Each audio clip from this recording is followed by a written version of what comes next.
एक भक्तमाल जी में कथा आती है, सावधानी से सुनो।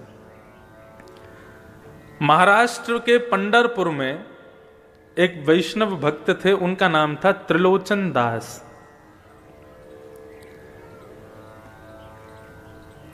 अपनी युवावस्था में ब्याह के बाद उनको कोई संतान नहीं हुई, तो वो निश्चिंत रहे, चिंता नहीं की। उन्होंने कहा श्री पंडरीनाथ भगवान ने हमको संतान नहीं दी, क्यों? क्योंकि पंडरीनाथ भगवान हमारे पुत्र हैं, वे ही हमारे पुत्र के रूप में हैं, इसलिए हमको उन्होंने कोई संतान नहीं दी। ऐसी भावना वो रखते थे। किसी वैष्णव संत की उन्होंने कथा सुनी, उस कथा में गौ ब्राह्मण संत सेवा, इसको सर्वाधिक श्रेष्ठ जान करके उन्होंने संत सेवा शुरू कर दी अपने घर में। तो रोज क्या करते थे, अपने घर के बाहर खड़े हो जाते। जो पंडरीनाथ भगवान, विट्ठल भगवान, पंढरपुर का नाम सुना है आप लोगों ने? पंढरपुर में भगवान कृष्ण का अद्भुत मंदिर है। वहां पर भगवान कृष्ण दोनों कमर पर ऐसे भुजा रख करके और ईंट के ऊपर खड़े हुए हैं। उनका नाम है विट्ठल, श्री विट्ठल भगवान। भगवान कृष्ण का ही स्वरूप है। एक पुंडलीक नाम का उनका भक्त था। वो अपने माता पिता की इतनी सेवा करता था कि उसकी सेवा से प्रसन्न होकर के भगवान उसको दर्शन देने गए। जब द्वारिकाधीश उसको दर्शन देने गए तो भगवान के अंग से निकलने वाले प्रकाश, भगवान के इत्र की सुगंधी, भगवान के आभूषणों की खनक से वो बड़ा चिंतित हो गया और कहने लगा, कौन है भाई इतना प्रकाश कर रहा है, इतनी सुगंधी आ रही है, इतनी गहनों की आवाज आ रही है, कौन है? तब लक्ष्मी जी ने कहा, पुंडलीक, भगवान आए हैं तुमको दर्शन देने। वो अपने माता पिता के चरण दबा रहा था। तो उसने कहा, मैंने तो बुलाया नहीं भगवान को, क्यों आए हैं? बोले, भैया तुम्हारी माता पिता की चरण में भक्ति इतनी दृढ़ है, उसको देख करके भगवान आए हैं। तो बोले, इनको पाने के लिए थोड़ी करता हूं, अपने माता पिता को सुख देने के लिए करता हूं। लक्ष्मी बोली, जिसके द्वार पर भगवान जाते हैं वो भगवान को आमंत्रण करने के लिए सिंहासन देता है। ठीक है तुम सेवा कर लो, लेकिन भगवान को कोई आसन तो दे दो, खड़ा होने के लिए, बैठने के लिए। पुंडलीक बड़ा चिंतित हो गया, ये और मेरे सिर पर बला आ गई है। भगवान को बोल रहा है, बुलाया है नहीं, अपने आप बिन बुलाए मेहमान बन के आ गए, अब घर पे और बैठेंगे मेरे आके। तो अब उसको कोई आसन नहीं मिला, तो पैर दबाते दबाते उसको एक नीचे ईंट मिली, तो उसने ईंट को खिसका दिया, ले लो आसन, खड़े हो जाओ इस पे। रुक्मणी जी को गुस्सा आ गया, भगवान का हाथ पकड़ लिया, बोले बिल्कुल नहीं रुकोगे यहाँ पे, ऐसा अपमान करने वाले भक्त के यहाँ रुकेंगे हम? भगवान के नेत्र सजल हो गए, बोले अब तो इसको दर्शन देके ही जाऊंगा मैं, ये जब तक सेवा से मुक्त नहीं हो जाएगा तब तक यहीं खड़ा रहूंगा। और जैसे कोई प्रतीक्षा करता है, किसी का इंतजार करता है, ऐसे ही भगवान उस ईंट पर खड़े हो गए, दोनों भुजाओं को कमर पर रख के। आज भी वो पंडरीनाथ भगवान आज भी ईंट पर खड़े हैं। ऐसा अद्भुत मंदिर पूरे भारत में नहीं है। प्रत्येक मंदिर में आपको दूर से दर्शन होगा, लेकिन केवल श्री विट्ठल भगवान का मंदिर है जहां पर भक्त भीतर जाकर के पंडरीनाथ भगवान को गले लगा सकते हैं। गले लगाओ तब वहां से बाहर जाओ।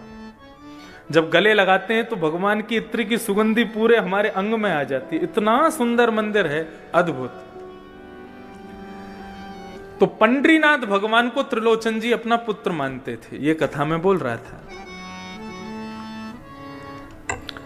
त्रिलोचन जी ने संत सेवा शुरू कर दी, तो पंडरीनाथ भगवान, श्री विट्ठल भगवान के जो लोग दर्शन करने जाते थे सबको बोलते थे, प्रसाद पाइए, प्रसाद पाके जाइए, प्रभु प्रसाद पाके जाइए।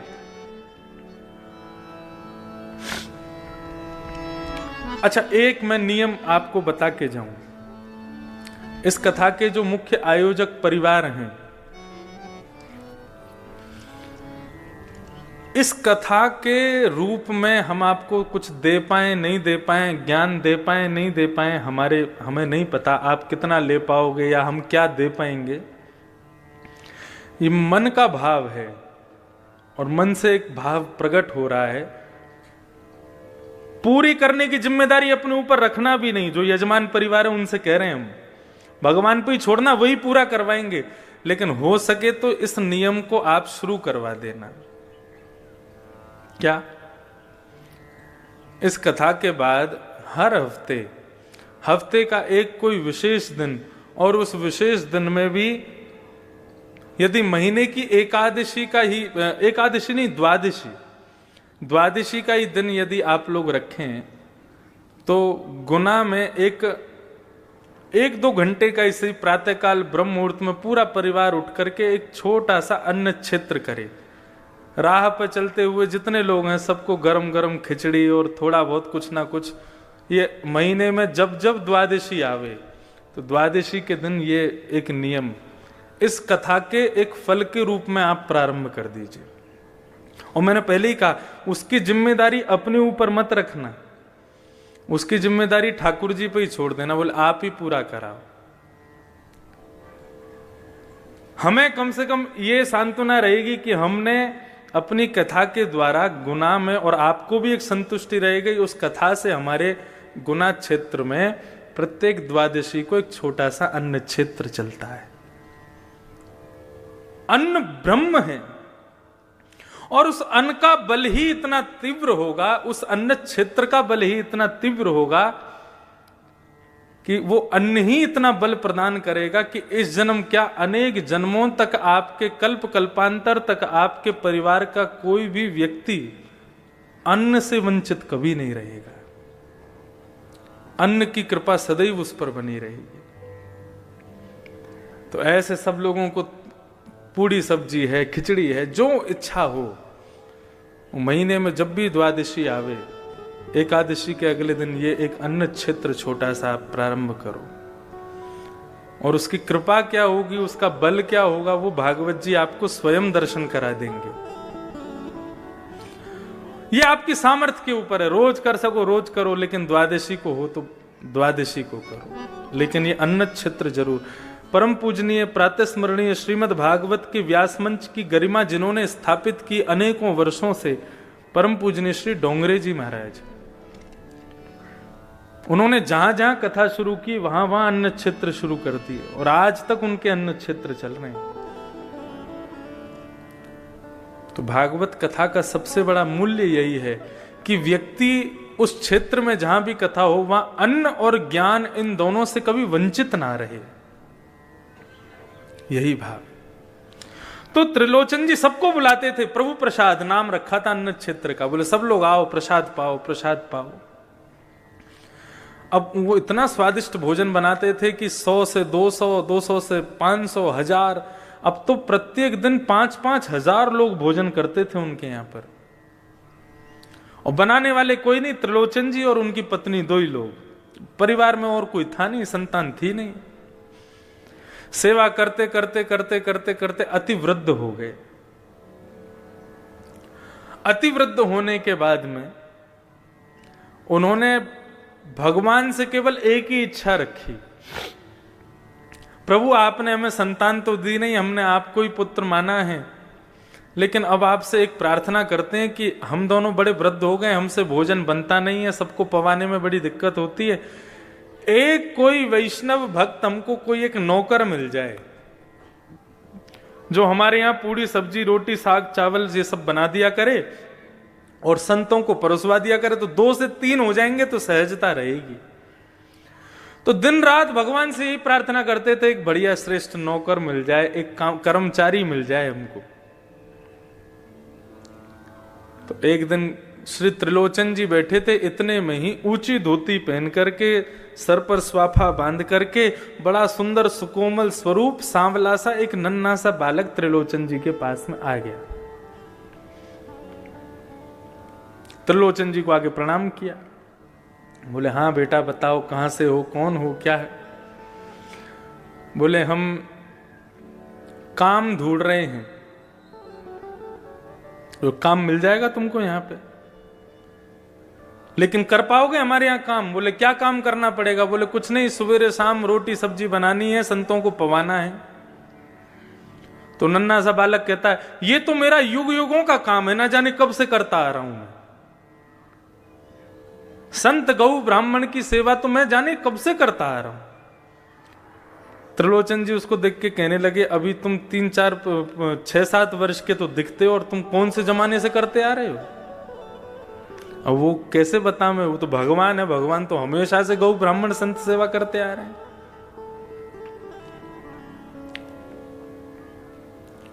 एक पंचतंत्र की कथा में यह भाव बताया जाता है।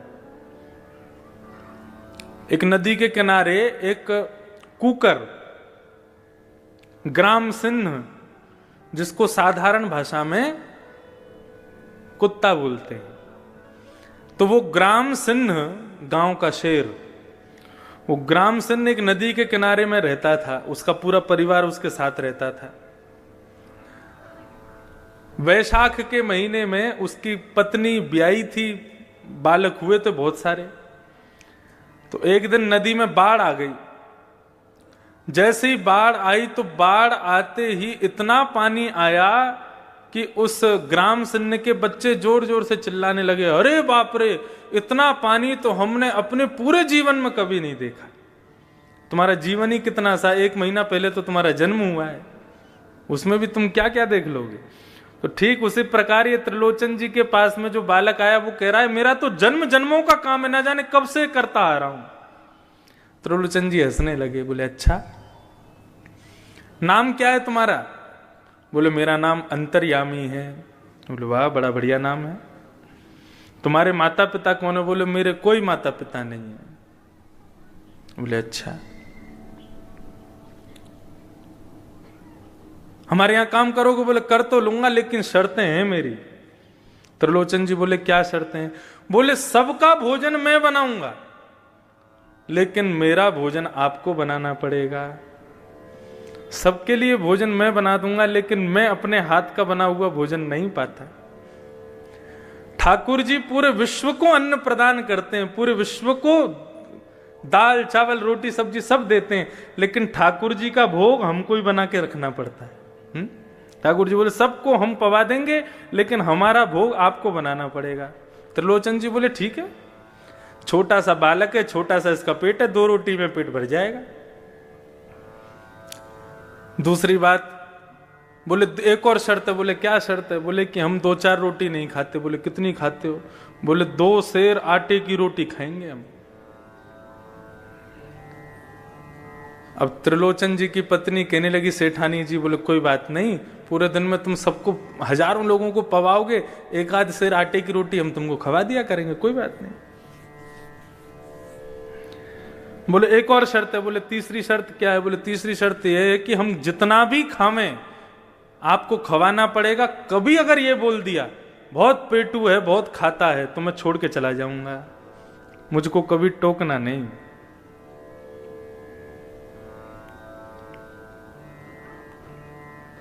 बोले नहीं, हम क्यों टोकेंगे, हम कभी नहीं टोकेंगे। भगवान की लीलाएं बड़ी अपरंपार हैं। आप लोग कभी उदयपुर की तरफ जाएं, राजस्थान, तो वहां हमारे श्री गोवर्धन नाथ भगवान विराजते हैं, श्रीनाथ जी। उनका स्वरूप कैसा है? एक भुजा ऊपर, दूसरी भुजा कमर पे। सबने चित्र में तो दर्शन किए, लेकिन मध्य प्रदेश छत्तीसगढ़ के लोगों को बहुत कम पता है नाथद्वार द्वार के बारे में।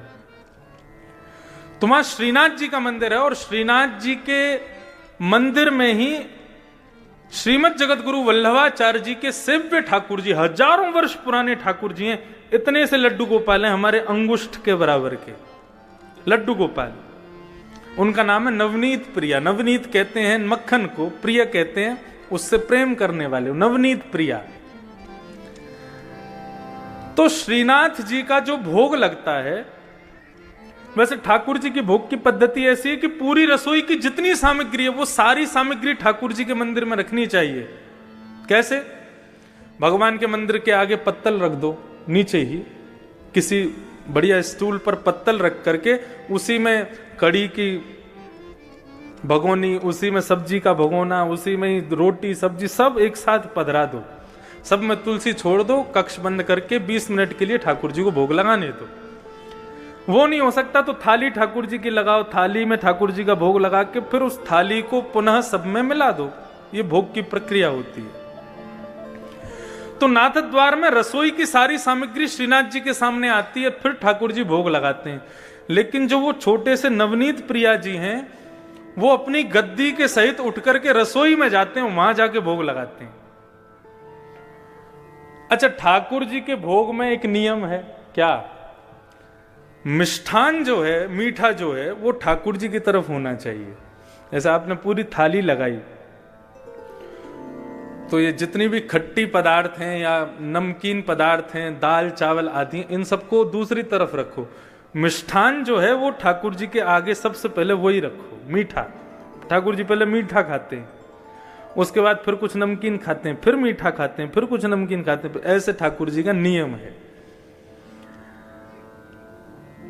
तो नवनीत प्रिया जी जो इतने से लाल जी हैं, ठाकुर जी हैं, उनको रसोई में ले जाकर के भोग लगाया जाता है।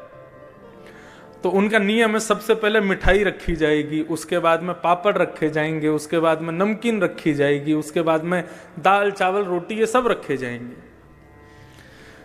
तो एक दिन पुजारी जी से गलती हो गई, ठाकुर जी की सिंहासन के आगे उन्होंने कड़ी रख दी, मिठाई की जगह कड़ी रख दी, और कड़ी रख दी और मिठाई रख दी दूर कहीं पर, मिष्ठान खीर आदि कुछ होगा। और जैसे कपाट लगा करके पुजारी जी चले गए, 20 मिनट बाद जब कपाट खोल करके देखा तो सिंहासन पर ठाकुर जी हैं ही नहीं। अब इतने से गोपाल जी, उनको कहां ढूंढे? साग सब्जी दाल चावलों में ढूंढ रहे हैं, उनको मिल ही नहीं रहे। सब जगह खोज लिया, नहीं मिले तो फिर छन्नी मंगाई, और छन्नी मंगा करके सारे रस पदार्थों को छाना गया। कहां गए ठाकुर जी? सबको छानते छानते अंत में जैसे ही वो कड़ी जो सामने रखी थी उसको जैसे ही छाना, उसमें ठाकुर जी मिल गए। तो पुजारी जी को लगा, वाह आपको कड़ी इतनी पसंद है, अब तो भैया रोज कड़ी बनेगी। अब तो 15 दिन तक रोज कड़ी कड़ी बन रही है महाराज, कड़ी का ही भोग लग रहा है और कुछ लगा ही नहीं रहे। बोले इतनी बढ़िया लगी कि उसमें कूद गए। तो एक दिन पुजारी जी के सपने में रोते हुए भगवान आए। पुजारी जी बोले, क्या हो गया, आप रो क्यों रहे हो? हमसे सेवा में कोई अपराध हो गया? बोले तुम रोज कड़ी कड़ी खवा रहे हो। बोले उस दिन आप कूद गए कड़ी में तो हमको लगा आपको प्रिय है इसलिए लगा रहे हैं। बोले मुझे कड़ी प्रिय नहीं, मैं तो खीर खाने जा रहा था तो बीच में कड़ी पड़ गई, उसमें ही गिर गया मैं। बोले कड़ी नहीं, खीर का भोग लगाओ। तो ये सब अनुभव आपको भी होंगे यदि भाव से सेवा करोगे। तो त्रिलोचन जी ने कहा, त्रिलोचन जी से भगवान ने कहा, कभी हमसे ये मत कहना बहुत पेटू है, बहुत खाता है। यदि कहा तो हम चले जाएंगे। हमारे ठाकुर जी आते हैं हर कथा में, इतने से है श्रीनाथ जी, श्री गिरधर लाल, अभी उनका उत्सव चल रहा था। अभी सुबह आस्था भजन पर भी वो चल रहा है 11 बजे से लेकर के 3 बजे तक। तो 11 से 1 बजे तक अपने घर पर आप कथा सुनो, भोजन पाते जाओ, और 1 बजे फिर यहां आ जाओ, 2 बजे से फिर यहां सुनो। तो उनका उत्सव हम करते हैं हर वर्ष। इतने से ठाकुर जी और उनका 56 भोग लगता है, विशाल पाते हैं ठाकुर जी को भोग। 3 चीज बहुत प्रिय है ठाकुर जी को। सबसे पहला श्रृंगार, अच्छे अच्छे श्रृंगार हों, अच्छे अच्छे अलंकार हों। दूसरा ठाकुर जी को प्रिय राग, कीर्तन कथा, ये सत्संग भजन, ये सब ठाकुर जी को प्रिय है। और तीसरा ठाकुर जी को प्रिय भोग। बस ये 3 ही सेवा के स्वरूप हैं, इसके अलावा कुछ नहीं करना। राग, भोग और श्रृंगार। तो त्रिलोचन जी बोले हमको कभी पेटू मत बोलना। बोले कभी नहीं बोलेंगे। अब तो महाराज भगवान अंतर्यामी ने सेवा करना शुरू किया। कड़ी बनाते हैं, सब्जी बनाते हैं, खीर बनाते हैं, पूड़ी बनाते हैं, रोटी बनाते हैं, अकेले बैठ करके बनाते हैं, और सब संतों को पवाते हैं, सबको पवाते हैं। सब लोग अपनी उंगली चाटते रह जाते हैं, ऐसा स्वाद। और सबसे बड़ी कमाल की बात तो यह कि कितनी भी पंगत आ जाए कभी भी सब्जी कम नहीं पड़ती। और सबको पवाने के बाद फिर ठाकुर जी स्वयं बैठते हैं, सेठ सेठानी पूरे दिन बना बना के खिलाते हैं, पूरे दिन खाते ही रहते हैं। रात्रि में अपना भोग आदि से निवृत्त होकर फिर मालिश करते हैं, तेल लेकर के त्रिलोचन जी के पैर दबाते हैं, हाथ दबाते हैं, शरीर की पूरी मालिश करते हैं। वर्षों से सेवा कर रहे अंतर्यामी भगवान, उनकी सेवा से त्रिलोचन जी की वृद्धता चली गई, बिल्कुल युवा जैसे दिखने लगे। आस पड़ोस के सब लोग कहने लगे, बोले महाराज तुम्हारे यहाँ बढ़िया नौकर आया है, तुम्हारे दिन बदल दिए, देखना बुढ़ापे के बाद युवावस्था आ गई तुम्हारी तो। लेकिन सेठ जी की पत्नी को सब कहने लगे, सेठ जी पर बड़ी कृपा की है तुम्हारे सेवक ने, लेकिन तुम अब भी वृद्ध हो, तुम अब भी बुढ़ी हो, क्यों? बोले सेवा इनकी करता, हमसे तो करवाता है वो, पूरे दिन रोटी बना बना के खिलाना पड़ता है उसको, बहुत पेटू है, बहुत खाता है। जैसे ही ये बात कही है भगवान अंतर ध्यान हो गए। शाम का समय हुआ, त्रिलोचन जी और उनकी पत्नी ढूंढ रहे हैं, बेटा अंतर्यामी कहां हो? पूरा घर खोज लिया, कक्ष खोज लिए, गली खोज ली, मोहल्ले खोज लिए, लेकिन नहीं मिले। इतने व्याकुल हो गए, अपनी पत्नी से पूछने लगे, तुमने कुछ कहा था क्या उसको? बोले नहीं, मैंने तो कुछ नहीं कहा। तो फिर कहां गए? कहीं तुमने गलती से पेटू है, बहुत खाता है, ऐसा तो नहीं कहा? बोले कि मुझसे अपराध हो गया, मैंने अपनी सहेलियों से कह दिया था। ओहो। बस उसी बात को ध्यान करते हुए भगवान के मंदिर में गए। श्री पंडरीनाथ भगवान ईंट के ऊपर खड़े हैं, दोनों भुजा रख करके। त्रिलोचन जी रोने लगे, भगवान के चरणों में प्रार्थना करके बोले, आपने संतान नहीं दी, हमने स्वीकार किया, आपने परिवार नहीं दिया, हमने स्वीकार किया, लेकिन आपकी कृपा से एक वैष्णव भक्त नौकर मिला था हमको, अंतर्यामी, हमसे अपराध हो गया, वो हमें छोड़ के चला गया। प्रभु हमें कुछ नहीं चाहिए, हम जीवन पर्यंत उसको देख देख करके जी लेंगे, लेकिन कृपा करके उसको वापस बुला दो। ऐसा कहकर के त्रिलोचन जी जैसे ही रोने लगे, भगवान से देखा नहीं गया और सामने खड़े हुए पंडरीनाथ भगवान ही अंतर्यामी के रूप में प्रकट हो गए और सेठ जी को अपने हृदय से लगा दिया। बोले गौ ब्राह्मण संत सेवा के लिए कोई सेवक आपके घर नहीं आता है। यदि संत सेवा में किसी की अति निष्ठा है तो उसको मेरा ही स्वरूप मानिएगा, वो मैं ही आया हूं।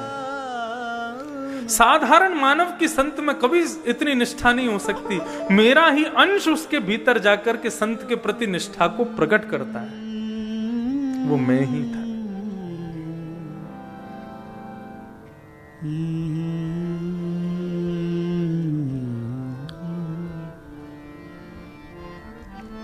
तो ठाकुर जी के प्रति ये प्रेम भाव, ये श्रेष्ठ भाव विश्वास के साथ प्रकट होगा। तो भक्ति के 3 सूत्र में बता रहा था, विश्वास, दूसरा संबंध और तीसरा समर्पण। ये 3 चीज कर लो बस।